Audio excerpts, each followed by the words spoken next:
Hello বন্ধুরা, তো চলে আসছি আমরা একটা নতুন ব্লগ নিয়ে। তো এখন আমরা ধর্মতলা এসে গেছি, হোটেল থেকে চেক আউট করে এখন আমরা দীঘা যাওয়ার জন্য টিকিটও কাটা হয়ে গেছে।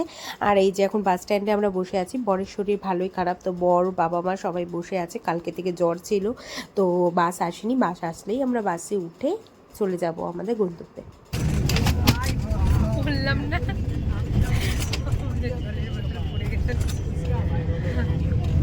আমাদের কেমন আছে শরীর?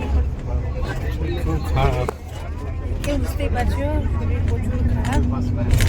তার জন্য আমরা এখন বাসে যাচ্ছি, লেট হয়ে গেল যেতে যার জন্য। আমরা এখন রুমে চলে এসেছি।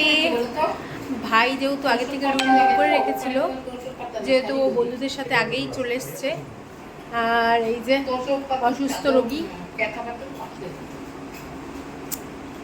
প্রচুর হালাত খারাপ, প্রচুর গরম। এখন আমরা যাচ্ছি সমুদ্রে। যেহেতু সকাল থেকে খাওয়া হয়নি, তো খাওয়া দাওয়া করে নিল সবাই, আমি খাইনি যদিও। বেলায় পাথরগুলো জল এত দূর পর্যন্ত ছিল, এখন জল অনেকটা দূর চলে গেছে। আমরা স্নান করে যাবো।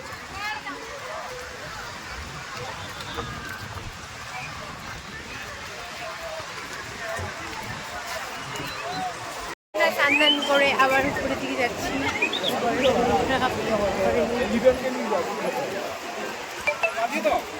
বৃষ্টি হচ্ছে,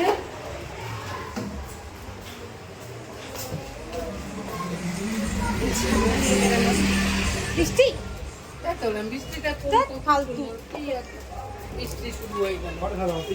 দুইটা এইভাবে দুইজনেই। এই যে আমরা এখন ছাতা নিয়ে বেরোচ্ছি, যেহেতু বৃষ্টি পড়ছে। এখানে যেহেতু বৃষ্টি হচ্ছে, তার জন্য এই তিনটাই মাছের দোকান পুরো চত্বরে সবই দোকান মোটামুটি বন্ধই আছে। এগুলো যেগুলো খাওয়ার দোকান, পাশাপাশি এই যে দেখতে পাচ্ছ প্রচুর দোকান বন্ধ। এই গোবিন্দ অক্টোপাস, যে অক্টোপাস স্টার পাবলিক যে এখন চিংড়ি খাওয়ার জন্য প্রস্তুত। চিংড়িও নিয়ে নিয়েছে। তো দেখলেই ভাই চিংড়ি আর কি খাচ্ছিল, মাছের দোকানে ছিল। তো হাজবেন্ড বলল যে ও একটু চিকেনের কিছু ট্রাই করবে। তো সামনেই একটা চিকেনের দোকান ছিল, যেখানে কাবাব নিয়ে নিল। আমি ভাই আর আমি হাজবেন্ড আর বাবা এসেছিলাম, তারপরে মা আর ভাইও চলে আসলো।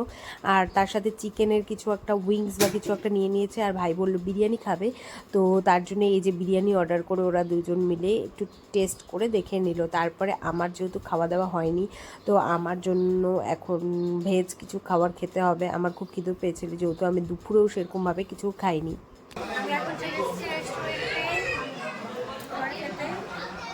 দেখা যাচ্ছে এই আঙ্গুল পড়ে গেল। আমরা চলে এসেছি এখন হোটেল খাবার অর্ডার দেওয়া হয়ে গেছে। পনির, রুমালের রুটি,